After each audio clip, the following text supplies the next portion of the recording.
Ladies and gentlemen, let me introduce myself. My name is Humayun Niaz. I retired from the Pakistan Navy in 1993. I joined the Navy in 1965. And after serving for about 30 years, I settled down in Islamabad. In the year 2000, I went to Afghanistan and stayed there for about 2 years and set up a flour mill in Kandahar to start with.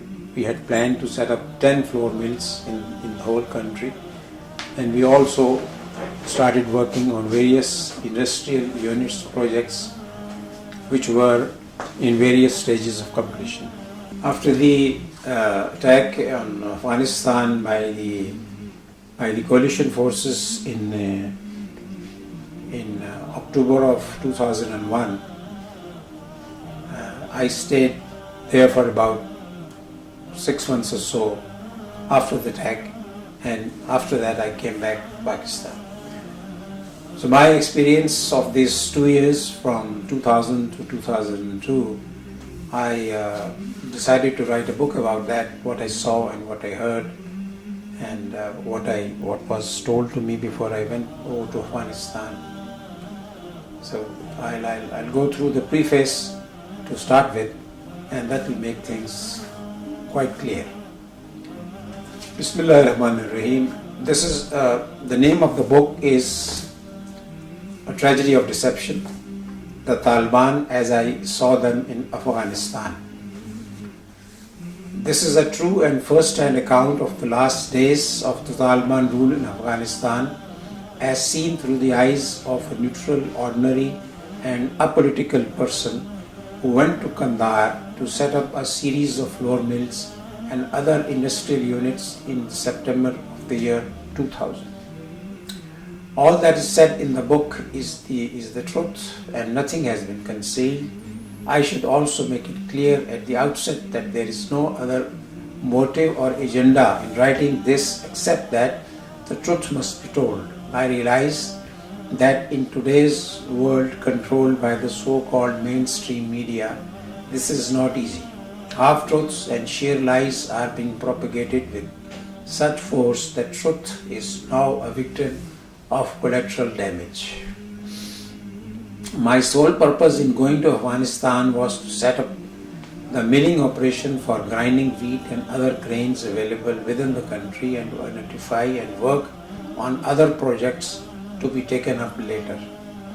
The nature of the mission struck a chord in me. I somehow have been fascinated by human development projects since the tender age of 18, when I became aware of such schemes. But it was not until much later that I had a chance to answer to the humanitarian vocation. Life had other plans for me and led me into the Navy. It was a blessing, however, for the Navy gave me a rare chance to visit various places where I got to observe such projects.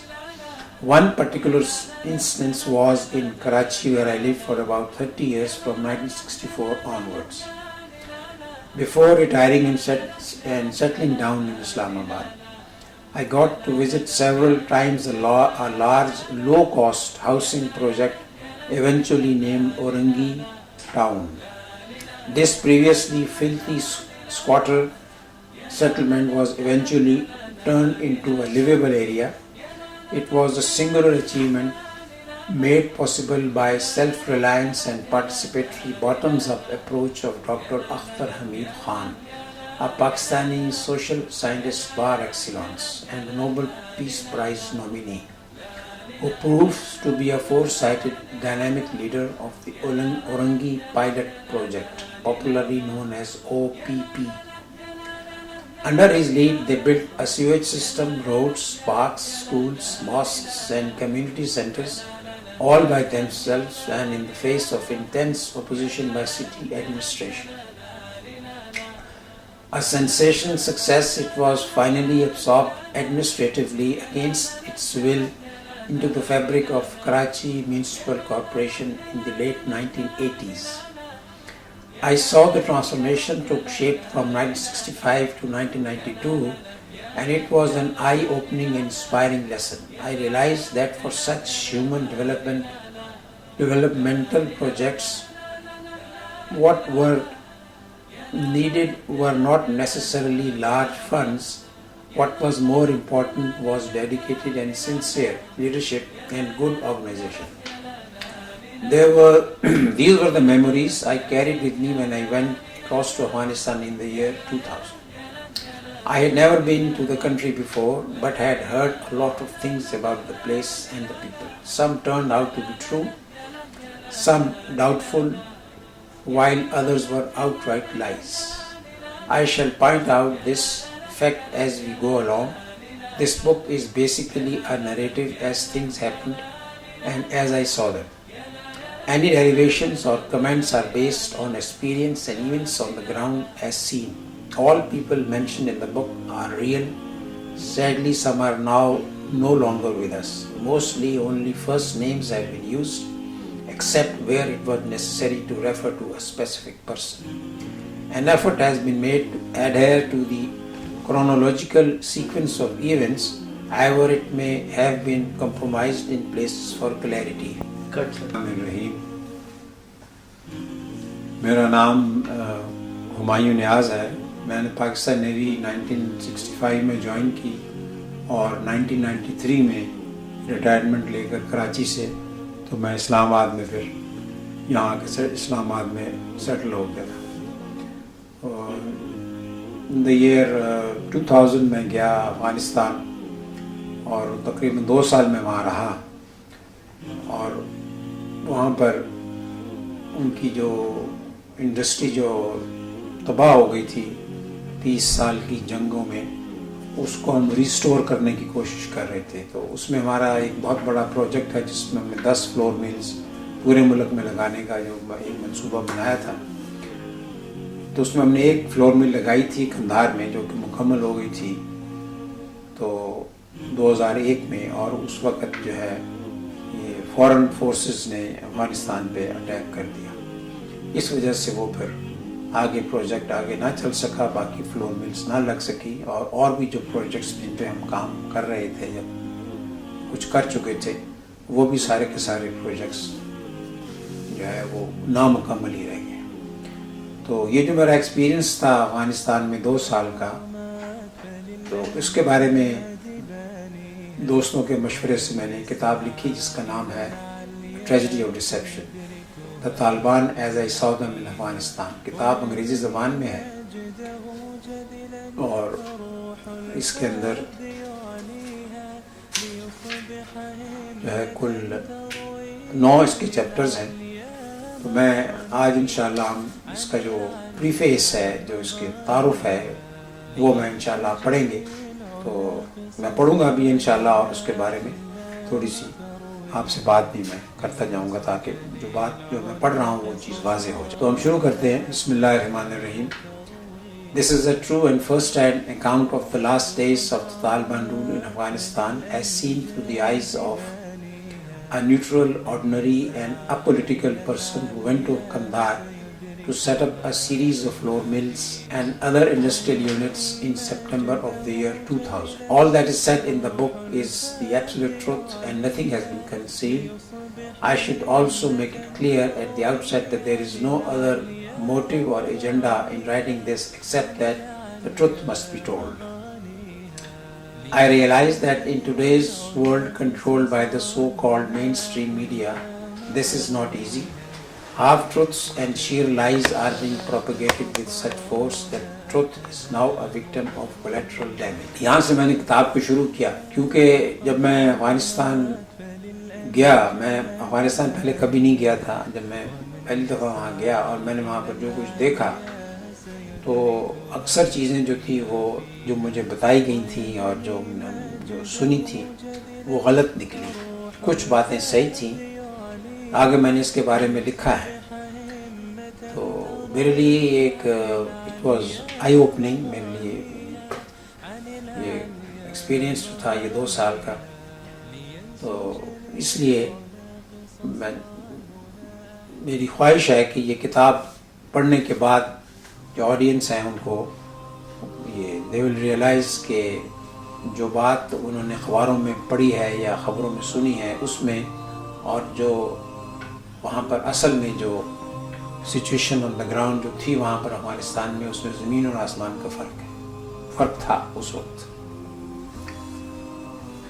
My sole purpose in going to Afghanistan was to set up the milling operation for grinding wheat and other grains available within the country and to identify and work on other projects to be taken up later.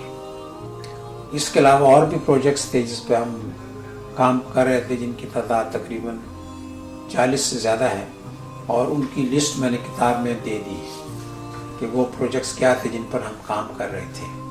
मुख्तलिफ industries थी और units थे, factories थी और projects थे, उसमें housing के project भी थे और लैंड डेवलपमेंट के भी थे, जिन पर हम उसकी तफसील किताब में मौजूद है। तो ये किताब जो है ये मैंने मशवरे से जो लिखनी शुरू की, उसकी एक वजह ये भी थी कि वक्त के साथ साथ जो है इंसान की याददाश्त भी जो है वो इस उम्र में है वो कम हो जाती है।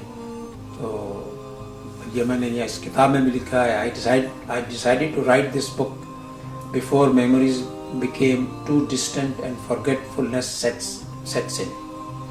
An honest effort has been made to state all relevant conversations as far as I could recollect.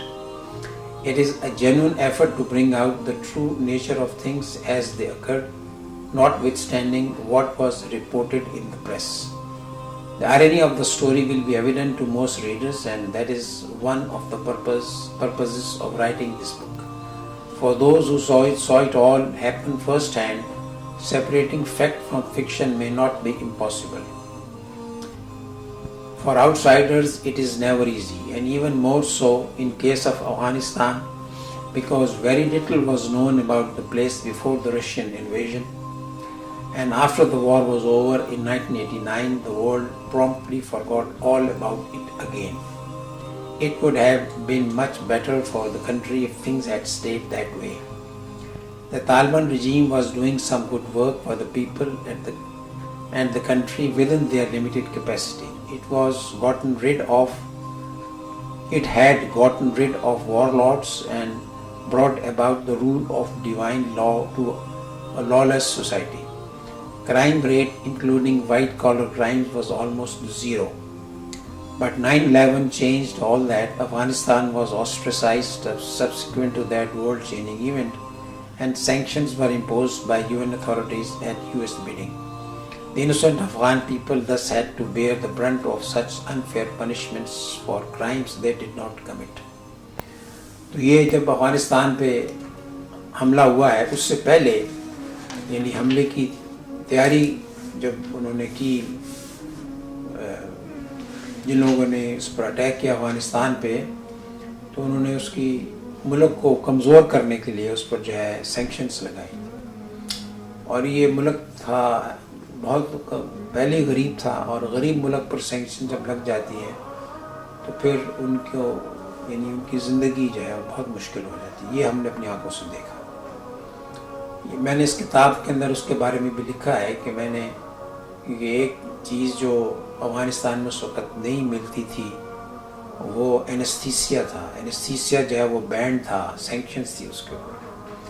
तो एनेस्थीसिया जब अगर ना हो और फिर अस्पतालों में भी एनेस्थीसिया ख़त्म हो गया था, तो वो पेशेंट्स जो कि क्रिटिकली इल यानी होते थे, उनका ऑपरेशन ज़रूरी था करना, का ऑपरेशन नहीं करेंगे तो मर जाएगा। तो इस वजह से फिर डॉक्टर बग़ैर एनेस्थीसिया के उनको ऑपरेशन करते थे। जब बग़ैर एनेस्थीसिया के जब उसका वो पेट काटते थे या उसका और किसी जगह से जब उसको सर्जिकल नाइफ से उसकी जो ज़ाहिर है ऑपरेशन जब करते थे बग़ैर एनेस्थीसिया के, तो उसका तरीका ये था कि उस पेशेंट्स के रिश्तेदार तकरीबन 4 या 6 उसके हाथों पैरों को उनको पकड़ लेते थे और वो चीखता था, और उसकी जो दिल खराश चीखें हैं वो हमने सुनी है। और ये ऐसी यानी ये ऐसी चीज़ है कि इसको लिखा तो जा सकता है, लेकिन जिसने देखा है वो इसको यानी वो समझ सकता है कि ये वो क्या मंजर था वो जब बगैर एनेस्थीसिया के ऑपरेशन मजबूरन डॉक्टर्स को करना पड़ता था, वरना वो तो एक छोटी सी मिसाल है कि जो ऐसे गरीब मुल्क पर सैंक्शंस लगाने के बाद और इस हाल तक उनको पहुंचाने के बाद फिर उन पर अटैक किया गया।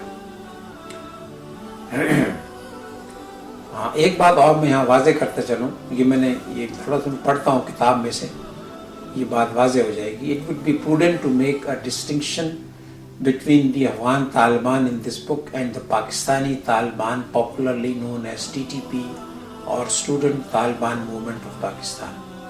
The Afghan Taliban were and still are represented by Mullah Umar as their head. As long as he lived, he was their head, with a Shura advisory body assisting them. The Pakistani version is a disparate conglomeration of about 50 odd armed groups with their own agendas. Their numbers vary from as low as 25 to several thousand fighters each. Most of them have come into being after the foreign forces invasion into Afghanistan. The raison d'être and characteristics of these groups can be summarized as follows. ये जो पाकिस्तानी तालिबान है, इनमें और अफगान तालिबान में बहुत फ़र्क है। इनके आपस में कोई कोऑर्डिनेशन या राब्ता नहीं है, लेकिन ये उनका नाम इस्तेमाल ज़रूर करते हैं पाकिस्तान में। तो इनके पाकिस्तानी तालिबान के वजूद में आने की जो वजूहात हैं वो 4-5 हैं, वो मैंने इसमें लिस्ट किए हैं। तो उनमें से पहली ये है कि some have risen as a sympathetic reaction to an invasion by infidel forces of a Muslim country. Number 2, others are opportunistic groups of fighting and hoping for a share in the spoils of war. The third is some are funded and abetted by various intelligence agencies for obvious and not so obvious or political reasons. Number 4 is some are out for a revenge for the wrongs committed or for the loss of a near and dear one, while others are in it for fun and to make a living. And the last is some of these groups are anti-Pakistan while others are pro-Pakistan. So these are the reasons that this Pakistani Taliban came into being. तो ये पाकिस्तानी तालिबान के बारे में इस किताब में कोई बात नहीं कही गई। These groups have tried to forge a union amongst themselves in the past, which did not turn out to be very fruitful. The Tehreek-e-Taliban or TTP is a very complicated issue on its own and is beyond the scope of this book. The Taliban discussed here thus refer to the Afghan Taliban only. इस किताब में जिन तालिबान का जिक्र किया गया है वो सिर्फ अफगान तालिबान है, जिन जो कि मुल्ला उमर जिनका हेड था जब तक कि उसका इंतकाल नहीं हो गया। अब जो भी उसका हेड है, मैनिफेस्टो है या इनका जो भी इनका प्रोग्राम था वो वही है जो कि इन्होंने शुरू में जब इन पर हमला हुआ बनाया था, वो अभी तक उसी पर कायम है, उसी पर चल रहे हैं।